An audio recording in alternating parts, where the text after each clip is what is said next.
Kung ikaw ay naghahanap ng makakausap. Heartline. Kung ikaw ay nangangailangan ng isang kaibigan. Heartline. Daluyan ng iyong damdamin at daluyan ng iyong bawat saloobin. Heartline. Kung saan pinapakinggan ang iyong nararamdaman.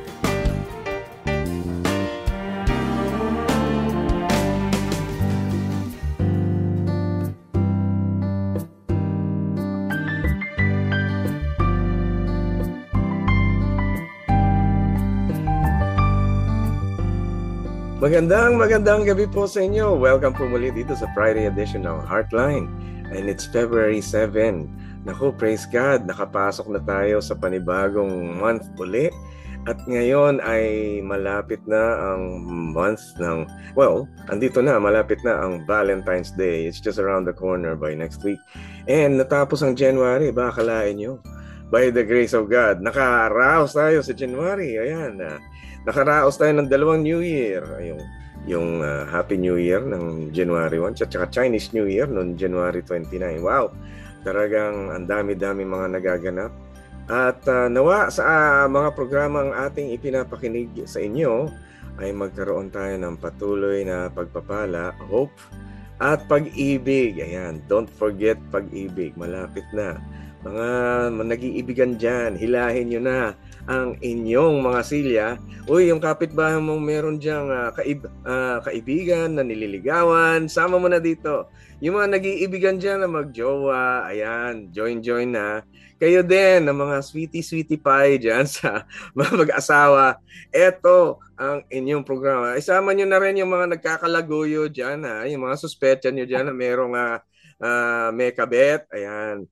Ito yung episode ninyo kasi February ngayon at magaganda at baka may kontrobersya pa dito sa ating talakayan. Dito sa Heartline Friday Night Edition ng Far East Broadcasting Philippines. Tayo ay napapanood sa Facebook, kaya tayo ay nasa radyo at TV din.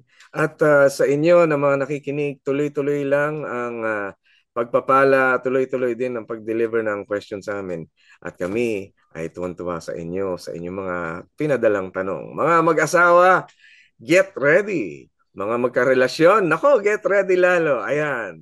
At kung ano pa man ang relasyon ninyo, mas magandang matalakayan. Dahil relationship-wise, isa sa mga pinakabatikang counselor natin pagdating sa relationship. Yan. Ito ay walang iba, kundi ang dati na nating kaibigan, kachokaran, kaagapay din at kapwa-counselor. Ito si Ate Tess Gayares. Hello, magandang gabi, Ma'am Tess Gayares. Magandang gabi, Pilo, at sa lahat ng nakikinig. Advance Happy Valentine's na pala, no? Oo. So, ang mga kapuso, mga kapamilya, so lahat yan na kaagapay, binabati na namin ng advance Happy Valentine's. Ayan. Alam niyo, itong si Ate Tess Gayares, ay registered counselor ng PRC. At saka, right now, nagtuturo siya sa Alliance Graduate School. Doon ako nag-graduate. At nakakatuwa na kasama ko to. Kaklase ko to noon eh. Ngayon siya na yung nagtuturo doon. Oh, di ba? Ang sarap.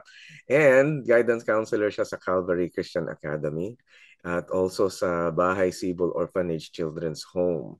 Ayan. Napaka-paborito niyang role yung pagiging lola. Ayan. Ate Tess, magandang gabi. Kamusta na ang New Year? Ay, simple lang naman yung New Year kasi alam mo na pagka may mga sari-sariling pamilya na may kanya-kanya ng kaganapan. Pero nung Christmas, magkakasama naman kami. Ayan, oo. Ayan. Masaya kasi, yun nga, nasa nabanggit mo, umpisa na yung klase sa Alliance Graduate School. Oo. Wow. Umpisa na ang klase talaga. Kaya salamat sa mga masusugid natin. Very, very diligent na mga teachers natin. Gaya nyo. Thank you very much. Ayan. Sa lahat ng teachers dyan, join in. At kaway-kaway dyan, mga kaagapay. Mamaya gigreet ko kayo. Pero, since nagsimula na ang klase, simulan na natin ang mga tanong. Ready na, Ate Tess? Hey, ready. Nako, sabi ko nga, ito pang relasyon talaga eh. Ang unang listener natin ay isang asawa ng pastor. Etong tanong niya po, pastor po ang asawa ko. Pero bakit parang lahat ng ginagawa niya ay to make my life difficult for me? Uy, alam ko mahirap magpastor, no? Na kaway-kaway dyan sa ating mga pastors' wives. Yan. Meron po akong health concern at yet hinahayaan niya akong mag-work para masustain ang needs namin, lalo pa at dalawa anak namin at nag-aaral. Maliit lang din po ang sweldo ko pero hindi niya ko kaya to live within our means. Napakagastos po. Napapagod na po ako. Please help me.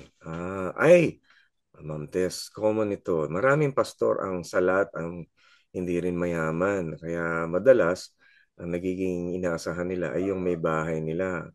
Ngayon, meron naman ng mga kaibigan na nag-uusap sila tungkol doon, na ganun na setup. Welcome naman doon sa isa, na doon sa babae na siya magtrabaho para sa ministry ng kanyang pastor.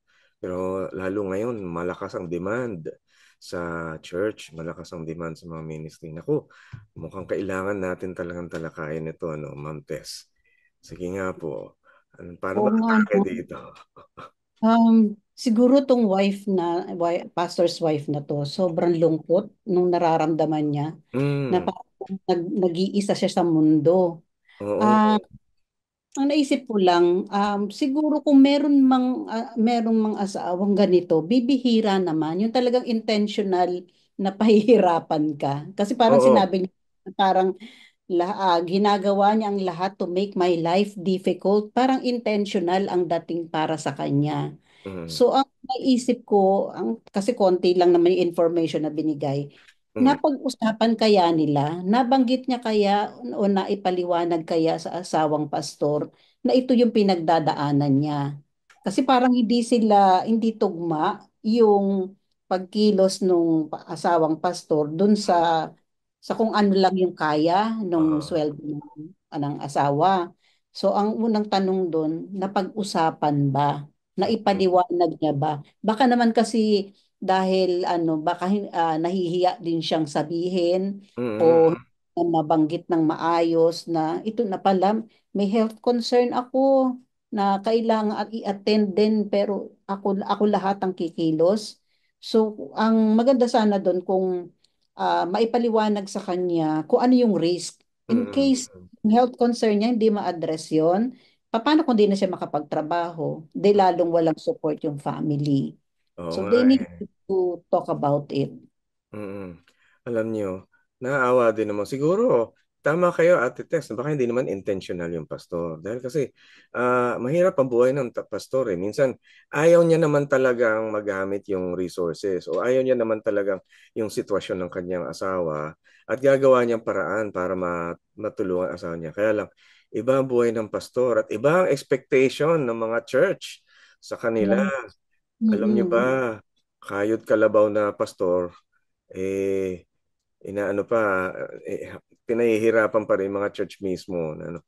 Alam nyo, napansin ko lang, usually yung mga ganitong sitwasyon is yung kung walang katuwang yung pastor sa kanilang ginagawa. Usually yung mga pioneering na churches, ganito. Usually yung mga church na hindukha lang. Then, Oo. oo. Pero malaking importante dito na ang pastor ay leader ng pagtutulungan. Hindi yung independent ka lang na matipuno, righteous all the time. Kailangan ang pastor ay leader ng pagtutulungan. Yung nakukuha mong yung mga congregation mo o yung mga miyembro mo ay magtulungan sa bawat isa, matutunan yun. Dahil hindi ito church kung ang ginagawa nyo ay para itaguyod lang yung simbahan. Hindi. Kasi maski naman sa Book of Acts, gano'n. Alam mo yun, Ate Tess.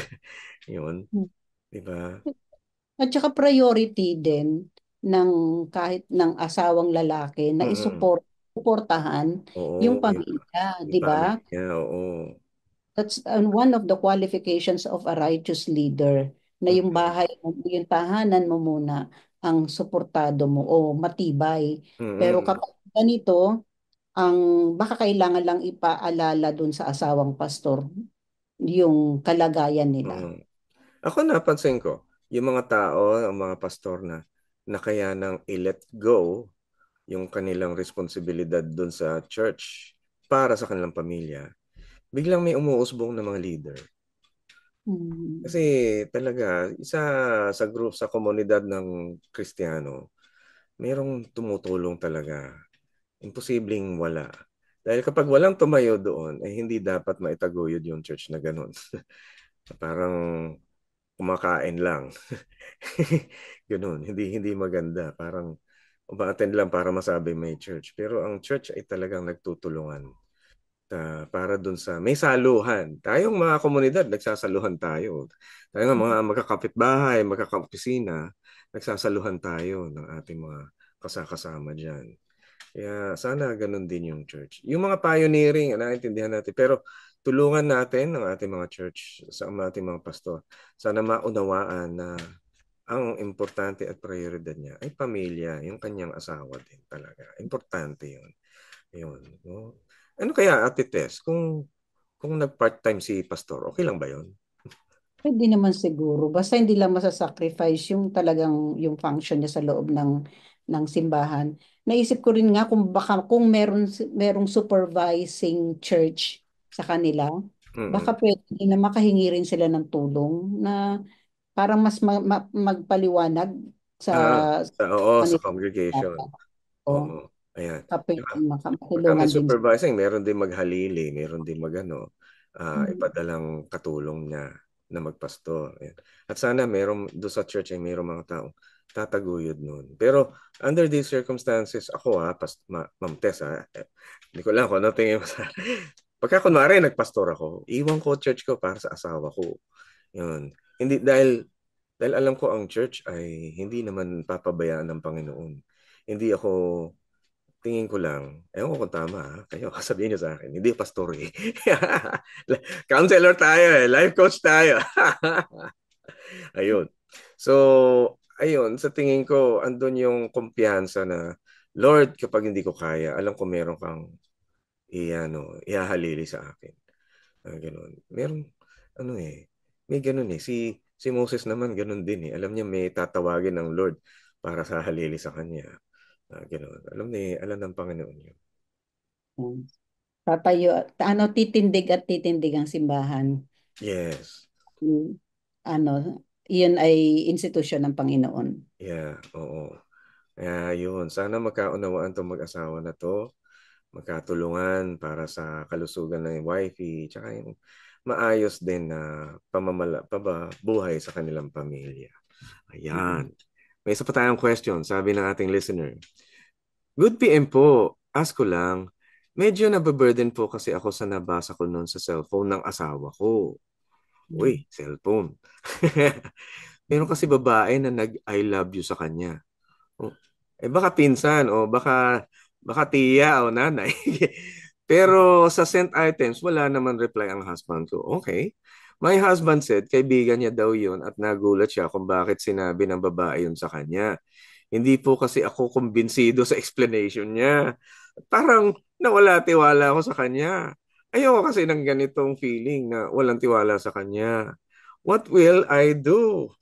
Nako. Mm. Sa panahon ngayon, ang dami-dami nag-I love you. No? Mm. Lalo Oo. ngayon, February na. Parang ang dali na lang sasabihin na I love you. Parang ah, minsan nga kahit na kunyari may nagawa lang sa yung maganda yung isang tao, Mm-mm. parang pinakatain ko, "Uy, love you." Parang gano'n, di ba? Oo. Yung parang ang dali na lang bigkasin. Totoo yung sinasabi mo. Oo nga mga kaibigan eh. Eh, dapat ba talagang patulan yung nasa cellphone? Yung text? Akin, I think may basehan itong wife na Mm-mm. medyo ma-offend, masaktan. Kasi Oo. syempre, ang alam natin kasi I love you, pang-asawa lang talaga o pang Mm-mm. special someone. Ngayon, ang concern ko lang dito, kasi siya yung nagdadala nung nung mistrust eh. Siya Mm-mm. yung nagdadala ng burden. So, pero parang unfair din na dahil isa pa lang na ebidensya kung sakali man yung nakita mo, wala na yung tiwala mo. Isa pa Parang lang kumbaga, oo, yun lang yung nakita niya. Eh, paano kung totoo? So ang ano dito is take that parang yung hinala na yon, take that as a warning na para kung talagang meron, obserbahan mo yung yung asawa mo, baka nga Mm. naman meron, at least meron kang warning.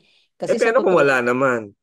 kaya nga, kung wala naman pala, at least, wala naman pala akong nakita na pagbabago. Oo. Kasi kung meron yan, marami kasing mga konting, tawag dito, Thomas. konting Parang simptomas, indication ano?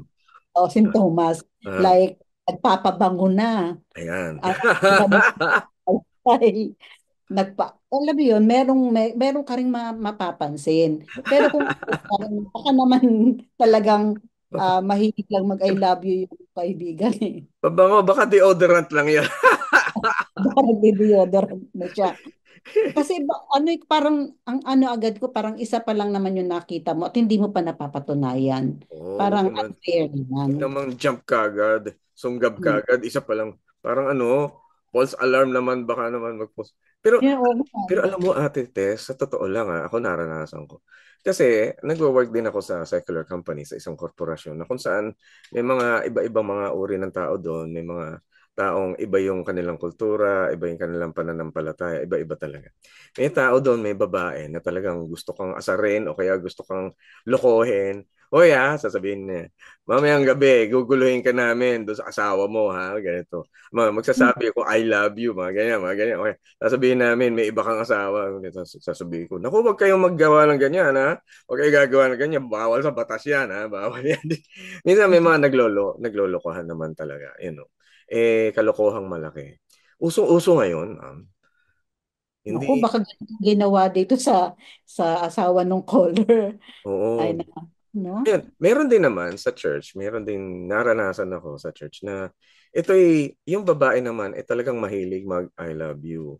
Yung parang akala mo, parang nag-appreciate siya. Sobrang appreciate niya, parang yung appreciation niya medyo close kayo kahit hindi. Parang close kayo. Ganun siya, nag-I love you talaga. Ganun. Tapos merong iba, yung sa naranasan ko dito sa secular world, yung nag-I love you, minsan may mga bata.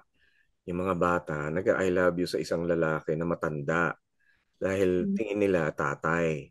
Pwede ba Mhm. tatay kita, gano'n. Kasi nami-miss ko tatay ko, mga ganyan. Tapos, I love you ang sinasabi. Pero tatay yon gano'n. Hay, magulo ang mundo. Yan nga, wag agad-agad. Obserba muna. Patunayan mo, at saka pwede din na sabihin sa asawa na, I mean, yung asawa pwede din niya patunayan niya na wala naman. Dapat ikaw Mm, na bahala. Kasi parang yung assurance din mm. na para sa babae kasi mahalaga yun na ina-assure ka din na wala talaga. Pero Yeah. yung babae din naman, kailangan maghanap ng patunay din. Kasi Tama. kung wala ka naman proof, di puro suspecha lang ang iyong batayan. Hindi maganda. Talagang trust issue na yun eh. Hindi ka na Mm, makapag-trust, may suspecha. Ubos na yung, wala nang lugar para magtiwala dahil suspecha na lang na andun. Hindi Kaya nga. maganda. Naku. So, Apektado nun kung paano na sila magko-communicate. ayan. 'Di ba? Parang siya mismo may dala-dala siyang burden. Imagine how affected yung buhay niya dahil lang dun sa isang nakita niyang text na yon.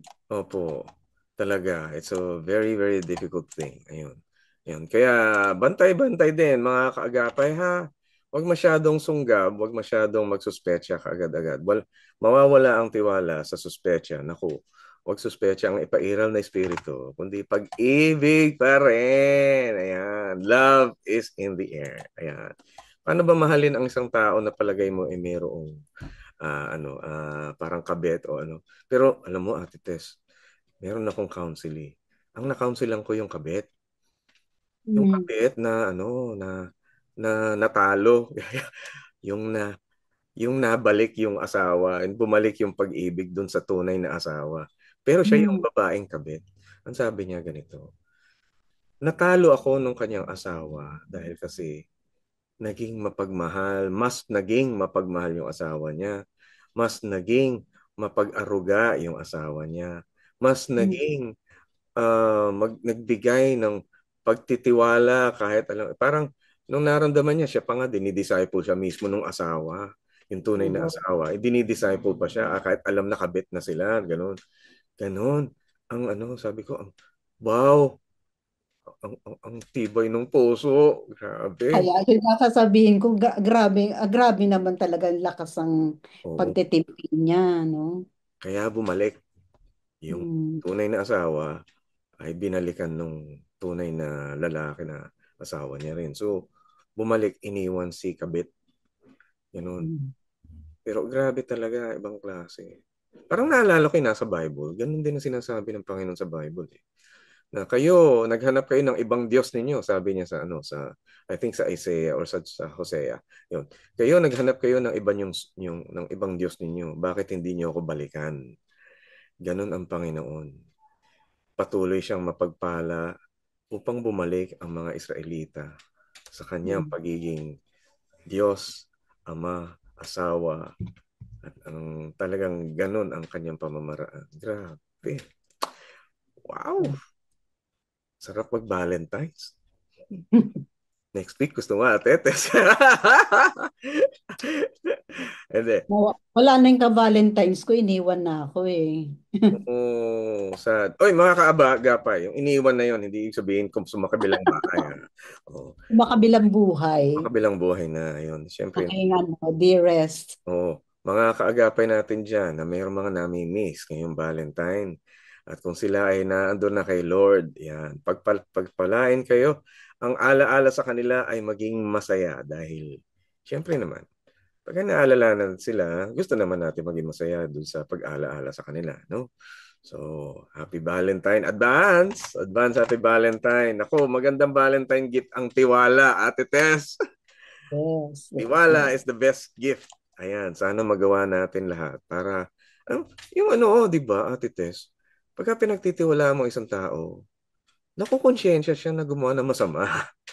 Hmm. Alam niya na, lalo kung malaman pa niya, tapos ganun ka, hindi ka nagbago, mabuti pa rin ang iyong ano, ang iyong amor sa kanya. Parang, Siguro ano, napakalaking bagay na para bumalik yung relasyon na sinisira ng mm-mm. ng ng other party na Ayan. panatiliin nung wife na siya yung lovable, siya yung mas kailangan niyang parang i-pursue. Oo. Kasi kasi competition yan eh. Ang mga Oo. other women talaga nakikipag-compete, they will be the best. Kasi nga, Mm. kailangan nilang patunayan. But the wife can also prove her worth, Mm. gaano siya Mm. importante sa buhay Mahalaga ng, niya. ng asawang lalaki. So kung ang Mm. gagawin mo agad, kunyari nagkamali, tapos palayasin mo na agad yung asawa mo, Aray! wala nang chance to redeem the relationship. Oo nga. So, kailangan ng counseling ng asawang babae. Kasi Yan. nasaktan yan eh. Oo. Nasaktan. Pero kailangan niya ng support. So, napaka-importante ng support group. Mm. Nako. Family. Mm. Oo, kailangan yan, yung support group, yung community tumutulong. Pero yung next listener natin, relate na relate dyan. Ito ang Mhm. kanyang tanong. Isama ko na para isang bagsakan na to. Totoo Sige, po sige. bang nawawala ang pagmamahal? Ayan! Ako! Ayan! Mhm. February na. Nawawala ba ang pagmamahal? 5 years na po kasing hindi okay ang relationship namin ni Mrs. Dahil ilang beses ko na siyang nahuli na may karelasyong iba. Aba, si Mrs. naman na may ibang karelasyon. Pagbabago kapag nahuli, then magkakaroon na naman ng bago. Dahilan niya po sa akin dahil wala daw akong work. Pero okay naman po ang nag-aasikaso sa bahay sa mga kids namin. 6 months ago, nahuli ko na naman siya and this time, pagod na po ako. Parang di ko na po siya mahal at nagstay na lang ako para sa mga bata. Ano po ang may papayo ninyo? Wow, wow, nako.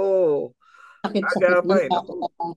Ano? Sakit-sakit nito para sa sa husband ano kasi although sabi natin parang unfair kapag ka babae ang Mm. nagluloko sa relasyon, Mm. mas bigat ang dating kasi Oo, adultery. ang babae kasi pagka pumasok sa iba pang relasyon, Sa labas. Hindi lang yan, o sa labas ng marriage, hindi lang yan hindi lang yan physical. Ka- Mm-mm. Emotional relationship talaga ang nangyayari. Mm-mm. May emotional investment yung wife sa other man in her Mm-mm. life. So, ang nakita ko kasi dito, yung una, kasi yung hindi nagtatrabaho yung Mr. Outside, parang Oo. naging Mm. husband siya, siya yung nag-aalaga ng mga bata, pero sa side kasi ng babae, napaka-importante nung sense of security, Oo. yung provision, yung protection na nanggagaling sa asawang lalaki. Oo. Yeah. So, hindi ito sapat na dahilan para humanap siya ng iba Mm. na habang nandun pa yung asawa niya na naiwan naman sa bahay. So Oo. siguro ang yung tanong niya para sagutin yun, totoo bang nawawala ang pagmamahal? Oh! Kapag nawawala yung respect, Yung respeto. nawawala yung respeto talaga, nawawala din naman yung kasi wala kang trust, wala kang respect. Yun yung mga ingredients ng love di ba? Mm-mm. And commitment. Hindi na nga committed sa relationship si wife. So, kung tatanungin niya, maaari talagang mapo-fall out of love. Kasi yung Mm-mm. love naman, 'di ba? That's a feeling. Mm-mm. Pero kaya lang naman nagtatagad yung mga relationships ng mag-asawa kasi andun yung commitment. Oo. Yun yung pagka may Oo.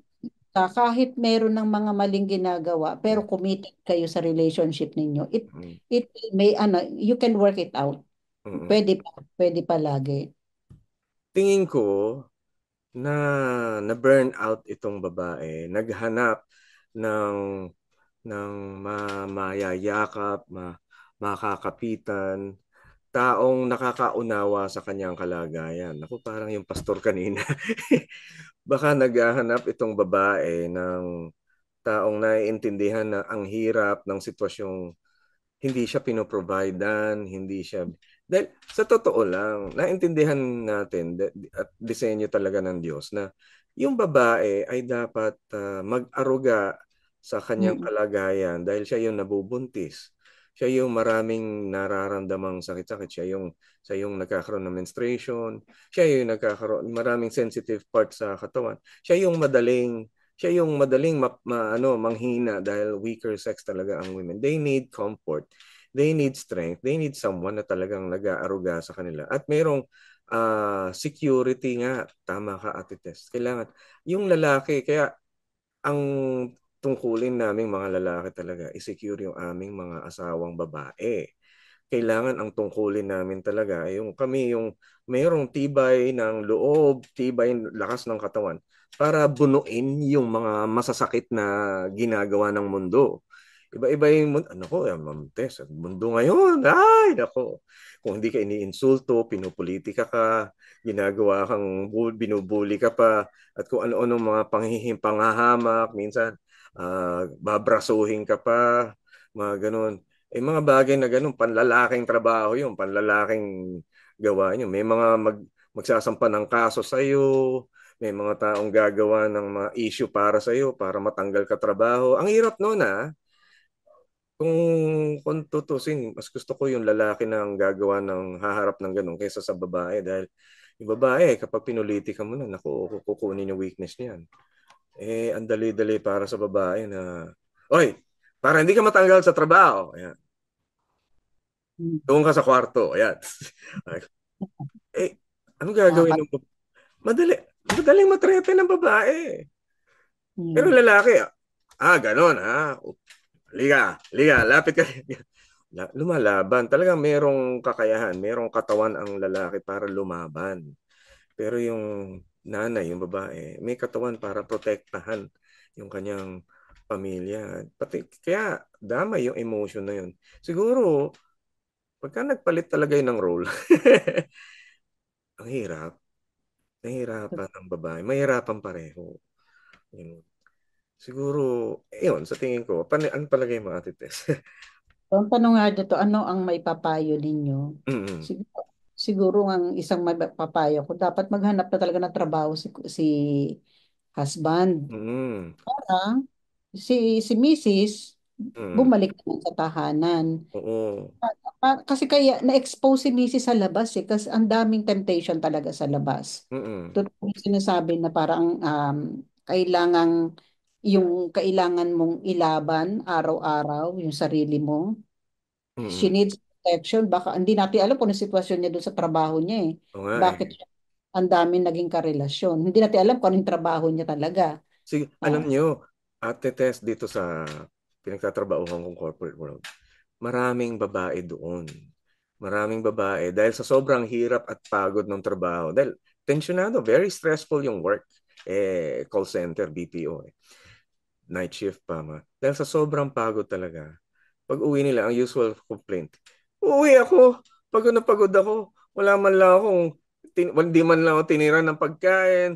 Parang, ano ba ako? Hindi ba ako mahalaga? Parang wala na akong halaga.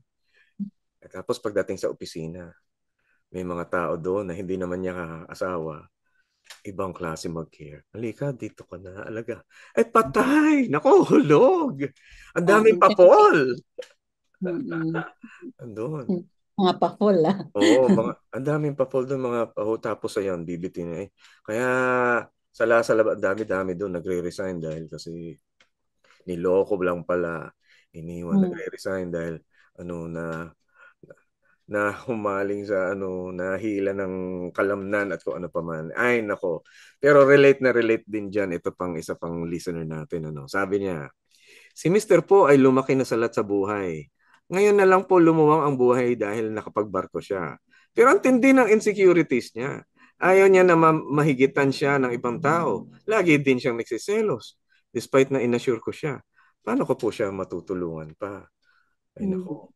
Minsan yung kakulangan ng kumpiyansa ng isang lalaki, nagmamanifest yan. Yung isa kanina, hindi makapaghanap ng trabaho. Ito naman, nakapaghanap ng trabaho, nai-insecure naman eh. Ano ba yan? Ako, ang daming paraan. Ako, Ate Tess, go ahead. Sabihin natin dito. Kung lumaking ka po sa buhay, um, malamang naramdaman niyan yung rejection. Yan. Malamang naramdaman niya na yung kakulangan. So, yung alam mo yung maramdaman mo na parang mas mababa ang estado mo kumpara sa iba. Mm-mm. Laki siya, ganun ang setup. Ngayon na meron na siya, parang gusto niyang patunayan na hindi na ako yung dating mahirap. So, Oo. yun, kaya sa compete gusto niyang, meron pa rin siyang gustong patunayan. Mm-mm. Eh, yung kahit i-assure na siya ng misis niya, andun pa din nagseselos. So, Mm. alam mo yun, yung parang napaka-hollow nung kanyang kalooban na parang kailangan niya laging patunayan ng sarili niya Oo. na siya ay kamahal-mahal, siya ay Oo. karespeto. Kaya siya nakikipag-compete eh. Oo. Gusto niyang Palagay ko, patunayan. palagay ko po, ganon yung naramdaman ng isang listener natin. Lalaki siya, nagtatrabaho siya sa bahay, parang gano'n. Siguro mababa tingin sa kanya. Kaya naghanap ng iba yung asawa niya. Ganun kasi mababa ang tingin sa lalaki. Nako, sa atin, pagka ikaw ay hindi nagtatrabaho at lalaki ka, ikaw yung asawang lalaki, mababa tingin talaga sa'yo. Ito naman, pagka nagkatrabaho na, nai-insecure. Siguro sa sobrang Siguro baba ng tingin sa kanya, natutunan na yung insecurity. Ay, ay, ay, aray. Or siguro, tama kayo, rejection din. Ay, sa naku, ang maganda sana kung maka-counsel din itong lalaki, no? ayaw mag-asawa, oo. Kasi ang nangyayari niyan, kung ano yung sitwasyon niya ng bata siya, Mm-mm. dala-dala niya pa kung ano yung mindset na parang baka maliitin nila ako kasi Mm-mm. maliit ako. Yun yung kanyang setup. Mm-mm. Bata pa siya. Ngayon na meron na siya, yung pa rin ng daman ng isip niya na baka maliitin nila ako kaya kailangan kong higitan sila. Mm-mm. Baka ipagpalit ako ng misis ko. So Mm-mm. kailangan, alam mo yun, yung assurance na yun, parang hindi sumasapat. Mm-mm. Mahirap yun kasi magkahiwalay sila ng lugar dahil nga Mm-mm. sakay sa barko. So para sana mas maganda magkaroon sila, mapa-counsel sila at Mm-mm. makita ng mister yung totoong worth niya. Yung Yes. totoo niyang kalagayan sa ngayon na hindi na siya yung dati. Hindi na Mm. niya kailangan na matakot na kasi merong fear yan eh Apo. na natatakot siya na baka siya maliitin ng iba. Mm. Hindi na siya pwedeng maliitin kasi meron naman na siyang naipundar, meron naman na siyang trabaho. So yung alam mo yung kailangan niyang ma-internalize muna na Mm. meron na siyang worth. Yeah, Meron na siyang worth. oo, meron siyang worth. Talaga, I think, doon sa tema ng ating mga pinagtalakay tungkol dito sa relationship, malaki ang kinalaman ng tiwala. Tiwala sa Diyos para sa mga bagay na papabayaan muna. Tiwala sa Diyos na hindi ka aalma kaagad sa text message. Tiwala Mhm. sa Diyos na mayroong kang kakayahan para magkatrabaho at maibalik yung puso ng asawa mo. At tiwala din sa Diyos na pwedeng pagkatiwala ang asawa mo kahit nasa malayo ka. Yun, ako, malaking tiwala na develop dapat sa relationship. I think it's, parang common lang. Napansin ko lang. Tingin mo, Ate Tess. Yan. Tiwala, no? Hirap ng tiwala ngayon. Maraming tao hindi na nagtitiwala. Sana naman sa mag-asawa na kayo, wag nang tanggalin yung tiwala na yun. Mag-asawa na kayo, tatanggalan niyo pa ng pagtitiwala. Ano ba yan? Pero merong ginagawa ang Panginoon. Ayan. Ate Tess. Naku, ang dami-dami nating mga katanungan pa dyan. Naku, may mga bagay. Mga kaagapay, kung kayo nakikinig ngayon, dito lang kayo sa Heartline Friday night. Tuloy-tuloy pa rin tayo. At huwag kayong aalis sa inyong talapitan dahil tayo ay magpapatuloy pa after a short break. Pero bago tayo mag-short break, gusto ko lang batiin ang ilan sa ating mga listeners. Nakikinig sa atin sa Tokyo Baptist Church, si Ate Carlene and Ferdy Katabay, si Ate Malen and Karen Damian sa Tokyo Baptist Church. At ang kasama sa New York naman, si Monde and Shanine, kasama si Isabel Bernal, si Shane Dignadice, hello, Kuya Shane. Ang ating mga kaibigan sa Kingdom of Saudi Arabia, si Kuya Edgar and Ate Rose Enoveso, hello. Hello, Kuya Ephraim. Yan, kamusta? Ang kanilang anak, si Ephraim at ang kanyang asawang si Erica. Hello. Sila Pastor Resty Cadyong and Stephanie Cadyong. Hello. Pati si Resany at si Rejoice. Yung buong pamilyang ito dyan dito sa Olongapo. Ayan. Pastor, Doktor, ayan, ang ating Brad Pitt. Si Pastor Resty Cadyong. Brad Pitt ang tawag ko dyan. Brad, yan. Oo. Ano siya? Brother na, Reverend pa. Ayun. Oh, wow. The Lord God is good sa kanila. Ayan. Well, tuloy-tuloy tayo. Babalik ang Heartline after this break.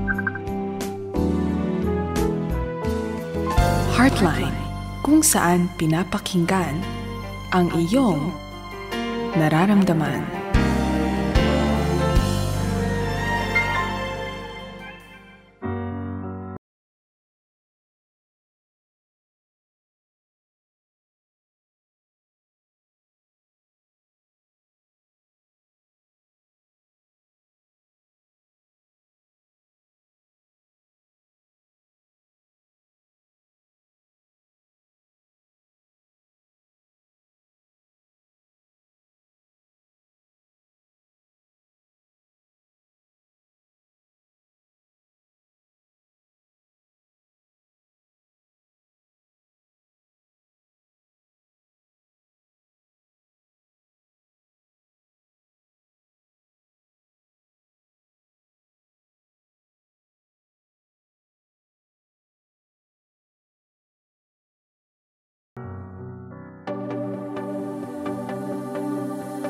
Siyang nagpasimula hanggang matapos, siya rin ang magpapala sa kanyang 76 na taong pagbabahagi ng mabuting balita ni Kristo para sa mundo.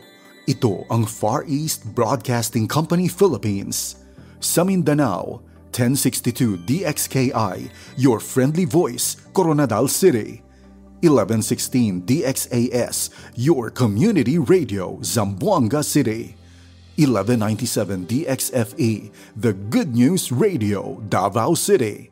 103.3 DXJL, your positive choice, Cagayan de Oro City.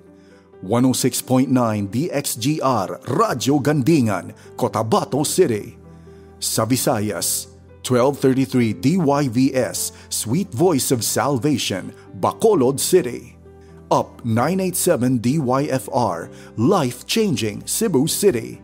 97.5 DYFE, unang tugon ng pamayanan, Tacloban City. Sa Luzon, 1143 DZMR, Missions Radio, Santiago City. CARE 104.3 The Way FM, Legazpi City. 106.3 DZRK, Quezon, Palawan. 98.7 DZFE, The Master's Touch, Metro Manila. At 702 DZAS, Agapay ng Sambayanan, Mega Manila. FEBC Philippines, ibinabahagi si Kristo para sa mundo.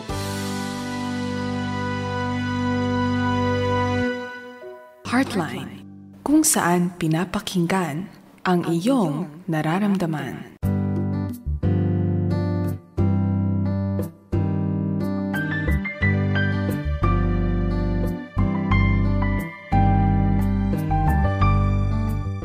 Salamat mga kaagapay at andito tayo muli dito pa rin sa Heartline Friday Night Edition. Ito si Kuya Pilo at kasama ko dito si Ate Tess Carreras, ang ating counselor. Magandang gabi sa inyong lahat na nakikinig dito ngayon. So, we're so happy kung kaka-tune in mo pa lang ay andito ang ang Heartline. Pinag-uusapan namin kanina, naku, dami na natalakay tungkol sa mga relationships. Ate Tess, baka meron kayong mga gusto pang batiin na mga katropa natin? Oo. Sige. Umpisahan natin siyempre sa Alliance Graduate School. Yung ating professors. Sila Ma'am Ting, sila Ma'am Ana, si Sir June, sila Ma'am Ab, Pastor Jojo. Naku, baka may makalimutan ako. So, at saka yung mga students natin. Naku, ang dami nila ngayon. Sa Foundations of Guidance and Counseling. Yes. Hello sa inyong lahat. Ayan. Okay. Mga katropa natin, si Ate Sally, si Ate Owen, si Ate Cheryl, yan. Malu, Wilma, sino pa ba? Si Ate Coti. Ayan, Ate Coti. Oo, tsaka si Wing, si Ate na nasa Wing. Japan. Ayan. Yan, hello mga katropa, kasi minsan nagiging guest din natin sila, no? Wow. Mga katropa, gusto ko rin batiin ang ating aking mga kasamang mga doktor dito sa Back to the Bible. Sa second floor ng Back to the Bible ay ang sila Dr. Ken Villanueva, ang cardio natin, Dr. Mir Nango, nephrologist, Dr. Camera Encarnacion, psychiatry, Dr. Luisa Aku, OB-GYN, Dr. Bernie Di Macali, ENT, Dr. Brigida Sales, ang ating dentist, si Dr. Abby Del Mundo, tsaka Jade Del Mundo, and Cynthia Del Mundo, mga ophthalmologists and optometrists, si Dr. Geraldine Emperador, si Dr. Love Del Mundo, ophthalmologist din, Dr. Shirley Tomas, ating pedia, si Dr. Cynthia Fabregas, ng diabetologist at internal medicine. Hello, Ma'am Cynthia. Si Dr. Dong Fabregas, ang ating surgeon. At ang ating mga kasama na nangangasiwa doon, si Ate Lydia Kagalawan, Percy Nicolas, D.I. Bernardo, Annalyn Apolinario, and Minda Superable. Wow, thank you very much. Maraming salamat sa inyo. Wow. Kamusta kayo mga kaagapay? Tuloy-tuloy lang tayo sa ating mga ginagawa dito. At sige Ate Tess, meron pa tayong question dito, pero iba na. Minsan, ito ang ating buhay ay napapalagay sa parang ganitong sitwasyon. Kaya mga tagagapay, ito, pakinggan niyo itong listener natin, sabi niya, natural lang ba na dumating sa buhay ng tao na parang nagsasawa ka na sa routinary way of life? Parang ayaw mo nang bumangon sa umaga at ayaw mo nang maligo o kumain. Nakakaramdam po kasi ako ng matinding pagod. Puro frustration, kabiguan, at para bang wala nang magandang nangyayari sa aking buhay. Sobra po ako nadidepress at naiiyak. I am no longer interested with my life. Nararamdaman ko, maiksi na lang buhay ko at ayaw ko maging pabigat sa ibang tao. Please, payungan niyo po ako. Maraming salamat. Ayan. Ano maipapayo natin sa ating kaibigan? Napaka-importante ng i-consider agad ilang gaano nakatagal niyang nararamdaman ito. Kasi kung may mga nangyari sa buhay natin, natural lang na magkaroon ng pagkakataon na malungkot, ah banta Yes. mabigat ang dating ng buhay. Uh-huh. Pero kapag yung nararamdaman niya ay umabot na ng 2 linggo, Mhm. dapat siyang kumonsulta sa doktor. Ayan, yan, Kasi hindi na psychologist. siya, Mhm. ayaw na niyang bumangon, ayaw niya nang maligo o kumain. Oo. So, pagka 2 weeks na kasi, hindi na siya normal na nangyayari sa buhay. Oo. So, siguro kung una muna, ang lapitan niya yung family medicine doctor. Yeah. Tapos, kung kailangan niya ng further na consultation with a psychiatrist, ire-refer naman siya eh. So, siguro, kumbaga, first na step muna sa kanilang family doctor. Yan. Kita yung nararamdaman niya, baka may kailangan talaga siyang um, gamot na I-take. ano, Oo. oo. Oo. Hindi biro-biro itong nararamdaman niya. Kailangan ito ng tulong. Oo. Totoo So, po. wag pakaitan. Nako, mga kaagapay, kung ganito nararamdaman ninyo, immediately seek professional help. Ano? Yes. Napaka-importante niyan. Ano? Now, para maiwasan yung gano'n, ano bang magandang mga gawin? Minsan kasi, sa totoo lang, napansin ko nga yung pasok ng year 2025, ang dami ng mga problema talagang pumasok diyan. Nagsisimula pa, yung bang pa-ending pa lang ng 2024, ang dami ng mga problemang nangyari.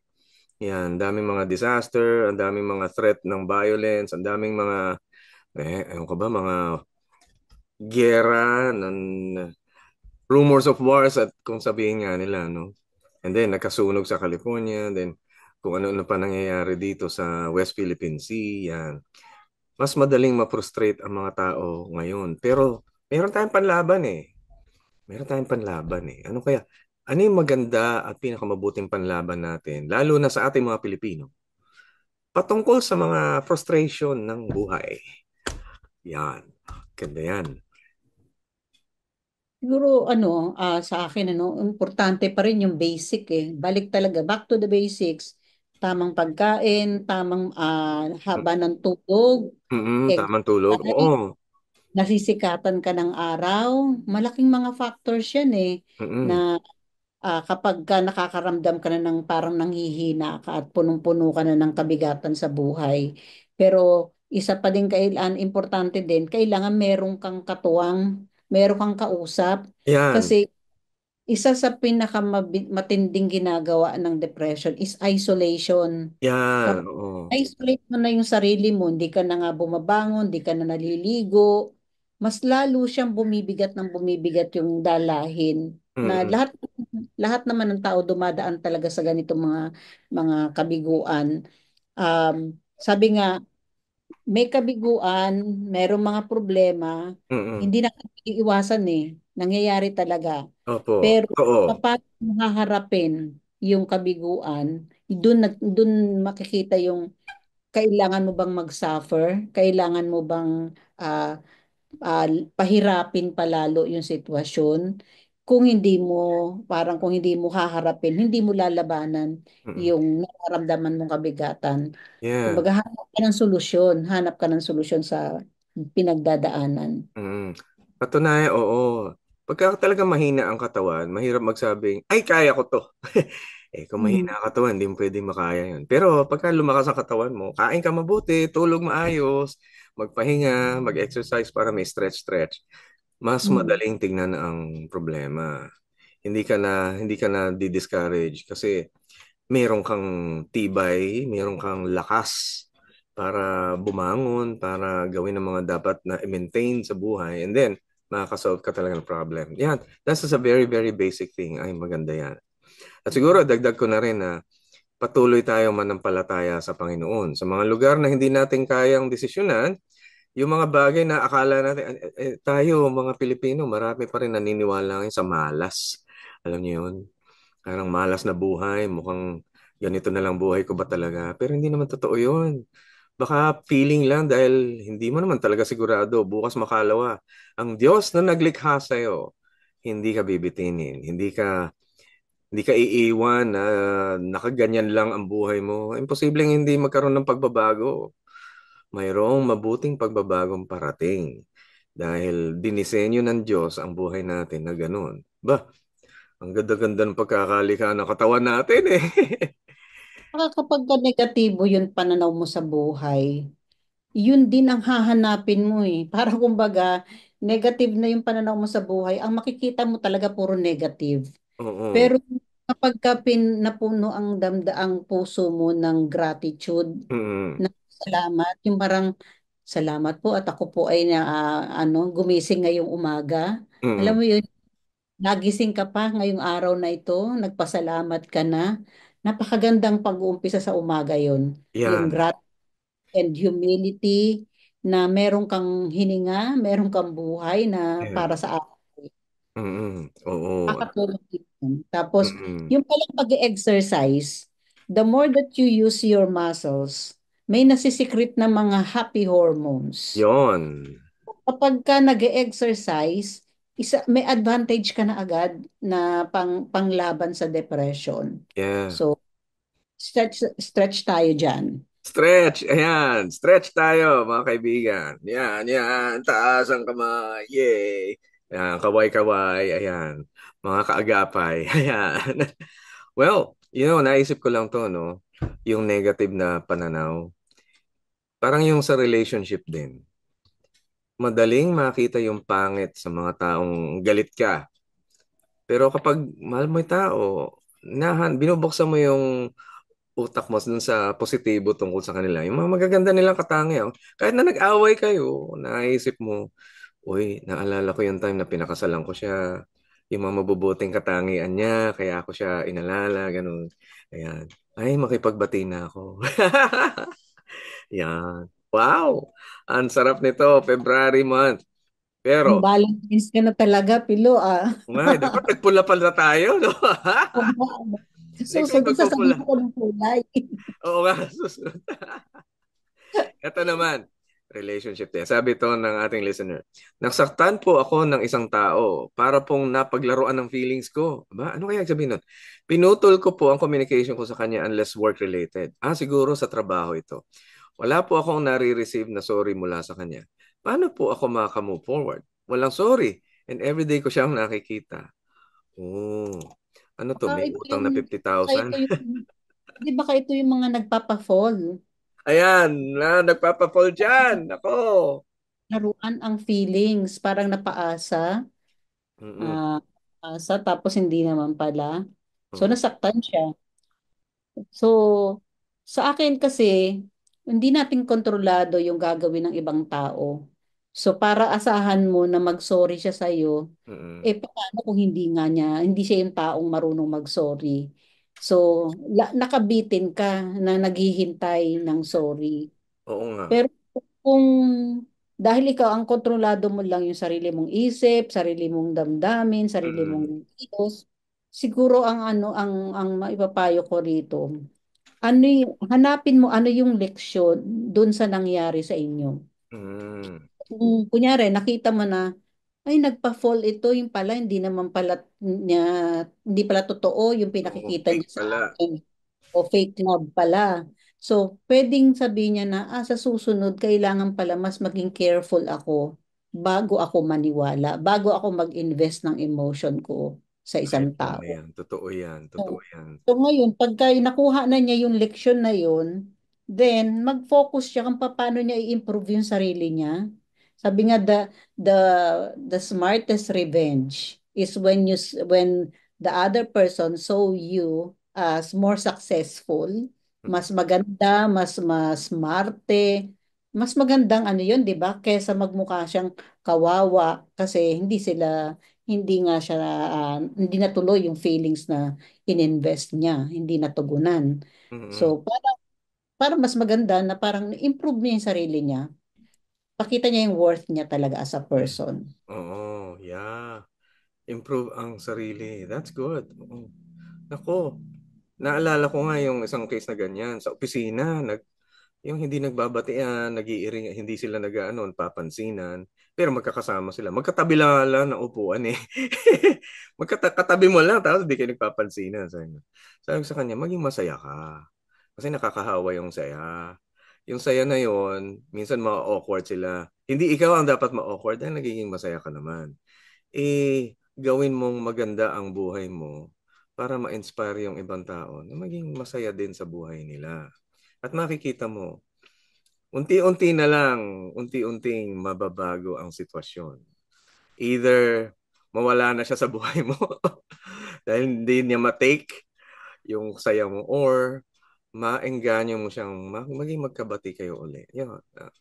Maganda. Ate Test, maganda yung suggestion mo, maging positibo, maging maganda yung pananaw sa kapwa. No? Minsan yung mga tao, no, hindi naman perpekto talaga. Mga imperfections ng mga tao to eh. Yung kanilang mga pangit na ugali. Di ba? Sa mag-asawa din, may imperfection, may pangit ugali naman lahat. May hindi magandang katangian. Pero ang pag-ibig ay sumasagupa doon. At binibigyan pagkakataon yung tao na maging higit pa.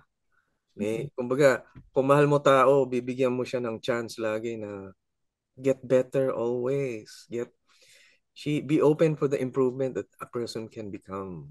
Ayun. Wow.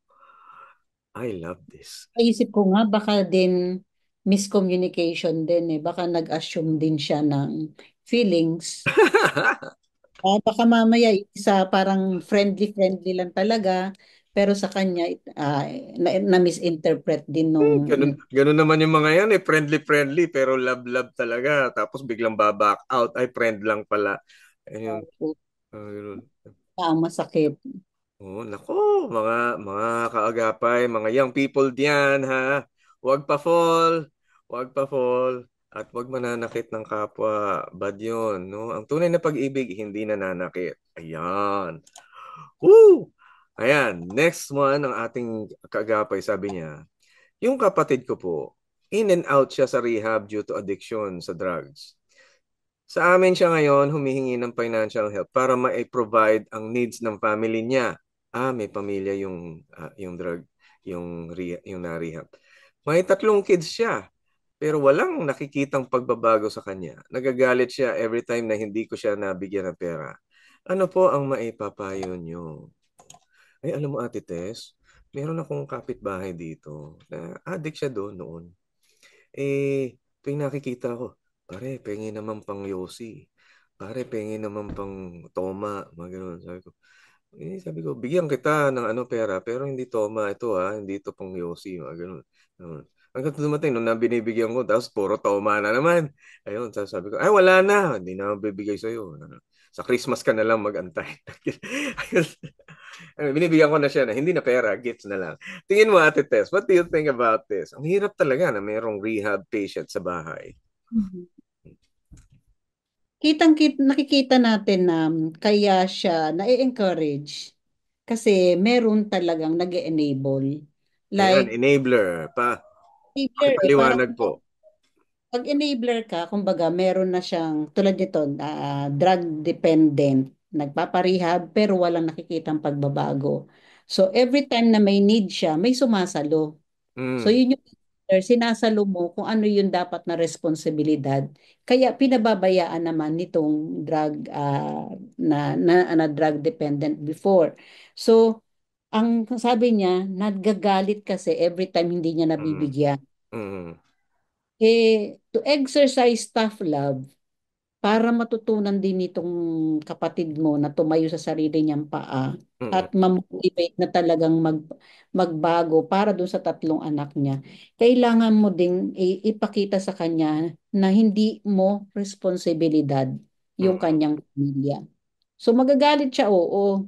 Pero kailangan mo rin panindigan uh, na hindi ikaw ang talagang dapat sumuporta doon kung hindi siya. Kasi kung mm, meron namang sasagot sa mga anak niya ba, okay lang siya. mm, Hindi na siya kailangan magbago para doon sa mga anak niya. mm. Ay, alam mo, Ate Tess, minsan may question ako tungkol diyan. Yung bang paano mo malalaman na talagang ayuda ang kailangan ng isang adik? Hindi yung nagpapakonsente lang. Kasi yun yung ano eh, yun yung problema sa enabler. Yung mga taong kumukonsente sa kanya, pinababayaan na. Bibigyan na lang ng pera kasi para hindi magulo. Bigyan na lang natin kung anong gusto niya para hindi manggulo, ganyan. Pero kailan ba malalaman na ang isang tao ay genuinely tunay niyang hinahanapan ng ayuda para makatayo sa kanyang sariling paa? Paano ba nalalaman na gano'n ang isang tao? Kaya lang pagka ganito, baka mukhang matagalan to. So, kung kunyari, pumasok siya sa rehab at talaga nakikita nyo nagbabago naman, Mm-mm. dun lalo yung tulungan. Mm-mm. Pero ganito na parang sinusuport nyo lang yung kanyang Issue. parang irresponsibility. Oo. Parang dahil merong sumasagot sa responsibilidad ko, hindi ko yan problema. Hindi ko problema yung mga anak ko. Mm-mm. Medyo mahirap talaga kasi syempre kawawa naman yung mga bata. Oo. Siguro, kung tutulong sila, yung mga bata ang tulungan niya. Yung mga bata, Hindi, oo. hindi na niya idaan doon sa kapatid na may problema sa pagda-drugs. Kaya lang, Siguro doon. kaya lang kung ganun, edi aakuin nga din nung tao, nung listener, yung responsibilidad niya kasi tutulungan niya diretso yung mga anak. I think not Pero, the whole amount, not the whole parang lahat susuportahan, oh, but kung may mga needs lang talaga. Kasi syempre yung mga bata kasi di ba habang nag-aaral yan, may mga kailangan niya na hindi naman maisusupply ng tatay kasi nga yeah. doon lang siya tutulong. Ibig Mm-mm. sabihin, sa mga bata, hindi nadadaan sa tatay. Oo. Oo, yeah. Okay. Hindi nadadaan sa tatay. Pero yung tatay kailangan ma-encourage na kumilos para sa Oo. kapakanan niya at saka sa kanyang mga anak. Ano kaya magandang gawin? Iisip ko, tulungan siyang makapaghanap ng trabaho o mag-take Sana. responsibility muna doon sa mga bata like siya yung magluto muna, siya muna yung maglaba, mag-maintain ng lahat ng bagay kung wala pa siyang trabaho, ganun. Kasi maramdaman niya na meron siyang role at ma-increase yung kumpiyansa sa sarili. Kasi usually yung mga addict, ano sila eh, wala silang kumpiyansa. Paglabas ng rehab, wala silang kumpiyansa na parang ang tanong nila, kaya ko ba? Kaya ko bang maging normal?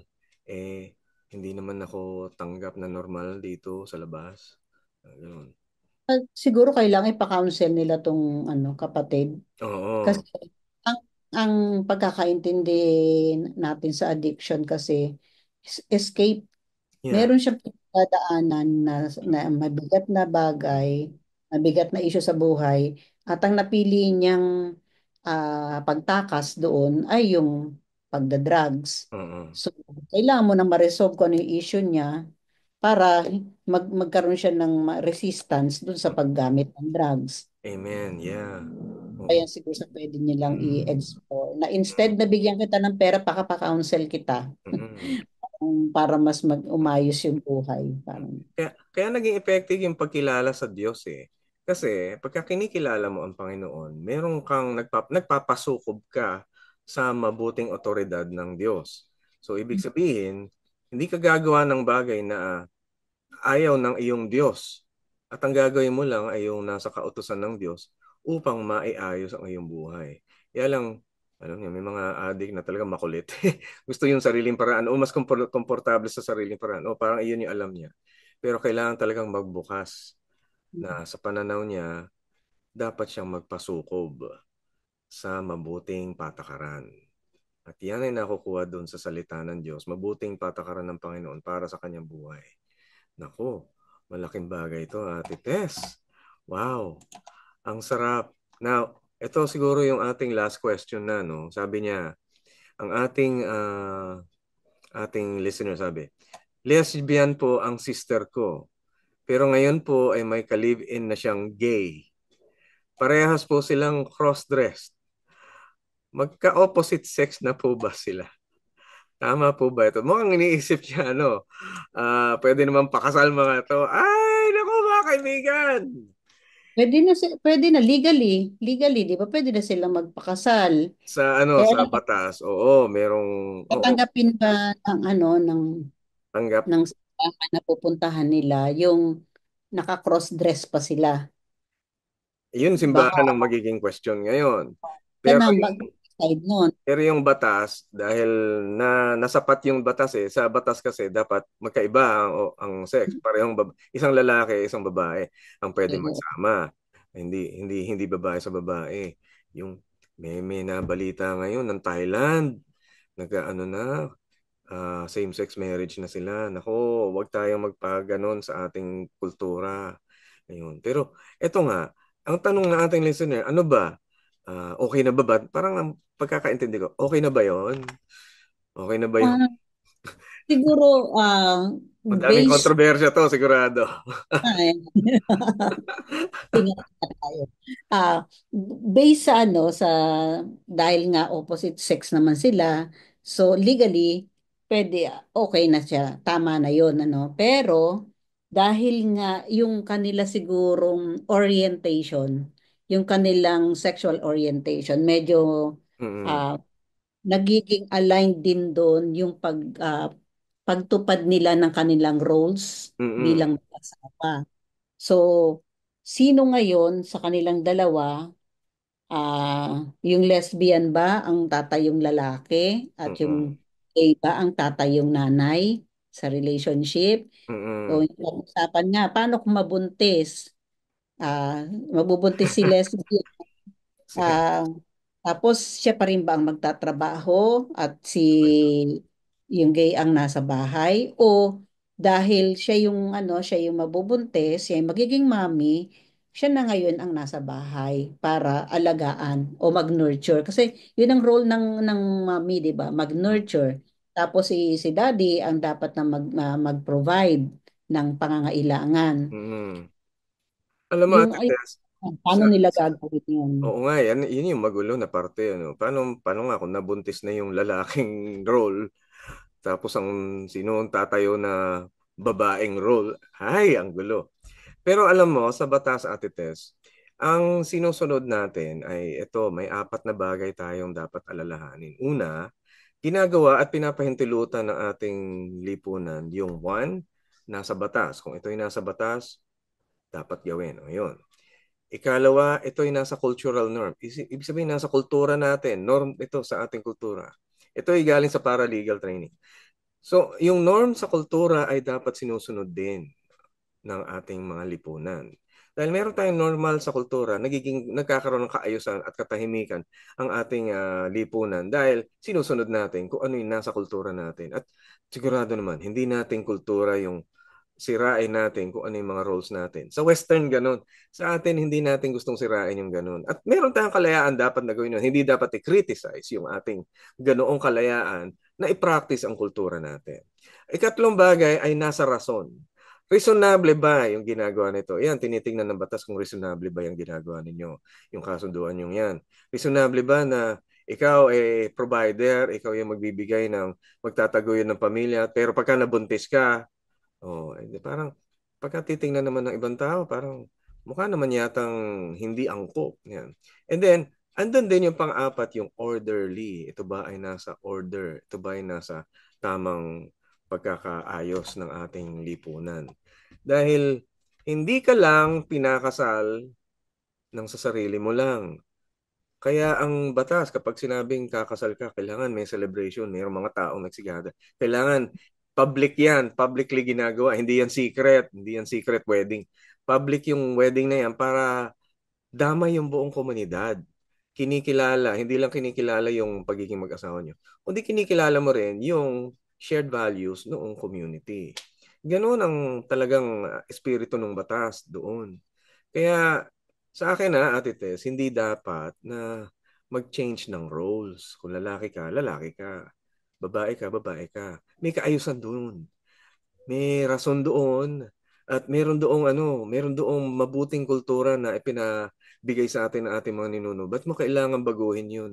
Para lang sa sarili mo. Para naman ang espesyal mo naman. No? Porkit na papahintulutan ng batas, parang medyo nasatisfy yung batas. Pero yung community pa rin eh. Damay yung komunidad sa ating mga personal na mga desisyon eh. Wawa naman ang ating komunidad. Tayo ba ay mabubuhay sa isang lugar na hindi malinaw kung sino ang babae at lalaki? Ganun ba yung ating magiging role? Yun na nga ang nagiging problema doon sa ating schools. Ano ba? Mas yung mga bata na bago pa lang naguguluhan. Ano ba ako? Babae ako? Siya, babae ba siya? O siya, lalaki ba siya? Si teacher, ano ba siya? Ano ba yan? Bakit kailangan maging issue yun? Pero sa ating kultura, yun yung unang-unang paraan para matutunan ng bata, yung respeto. Respeto sa kaibahan. Nagsimula yun nung sila ay nakita na merong mommy, merong daddy. May respeto pareho, pero meron silang pagkakaiba. At yung pagkakaiba na yon ay tumutugon dun sa flexibility ng ating pakikitungo sa kapwa. So yung babaeng bata, yung lalaking bata, flexible ang kanyang pakikitungo sa nanay at tatay. At nagkakaroon ng mas malawak na kaalaman kung ang tatay at yung mga differences ng isang tatay at nanay, differences ng babae at lalaki. Difference at yung difference na yun nagiging concept ng may tulungan, may unawaan. Kasi may difference. May unawaan, may tulungan, mayroong damayan, mayroong yakapan, mayroong pagmamahalan. Ganun ang galing ng ating Filipino culture. Sana hindi masira ito ng sino pa man. Ako, Lord, pinagpipray namin. Wow, ate. Ako, dami ko na sinabi. Ano, Ate Tess? Ano masasabi mo? Yun siguro yung dun sa kapatid na nagtanong. Mm, Alam ko na mahal mo yung kapatid mo. mm, Alam din natin na meron silang pagdadaan ng malaking adjustment sa buhay. mm. It is not for us to judge or criticize. Oo. Siguro bilang kapatid, support. Support your sister Mm, sa papasukin niyang relasyon. Um, Siguro yung advice na importante yun. Hindi ibig sabihin na hindi mo natin tanggap yung kanilang sexual orientation, mawawala yung pagmamahal at suporta. mm, Kasi magkaiba yun. Bilang kapatid, andun ka pa rin na magsusupport sa kanya no matter what orientation she takes. mm. I see, yeah. Well, ayan, ganyan talaga. Tayo'y dapat na tumalima sa mabuti at matalinong disenyo ng Diyos sa atin. Gano'n naman tayo nilikha. Tayo naman mga Pilipino, kinikilala natin na mayroong mas malaking otoridad kaysa sa sarili natin. Kaya tayo ay mga mapagkumbabang tao, marunong tayong magpasukob sa Panginoon. Naku, Ate Tess, pag-pray po natin ang ating mga listeners, and I'll invite you to please do so and give that prayer right now. Okay. Ama, nagpapasalamat kami sa pagkakataon na binigay mo sa amin na maging daluyan ng pagpapala, Panginoon, sa bawat listener sa mga oras na ito. Panginoon, ikaw po ang gumabay sa mga taong nagpadala ng kanilang mga problema na aming tinugunan sa ngayon. Panginoon, alam po namin limitado ang aming mga kaalaman. Mm-hmm. Pero Panginoon, nilapit namin sa inyo, Panginoon, ang may mga issue, Panginoon, sa pagitan ng kanilang ng mga mag-asawa, Panginoon. Nawa, bigyan mo sila ng inspiration, Panginoon, na magkaroon ng panahon na mapag-usapan ang mga issue nila sa buhay. Marami naman pong mga problema ang nasusolusyonan kapag napag-uusapan. Kaya po, Panginoon, hinihiling ko din po, Panginoon, yung may mga relasyon na sa labas ng kanilang pag-asawa, sa kanilang mag-asawa, Panginoon. Nawin niyo po ang isip ng bawat isa. Ipakita niyo po, Panginoon, ang kahalagahan ng pamilya. Lalo na po, Panginoon, kung may mga anak sila na maaapektuhan ng kanilang magulong relasyon. Patuloy po, Panginoon, nilalapit din namin yung isa naming listener, Panginoon, na dumadaan sa depression.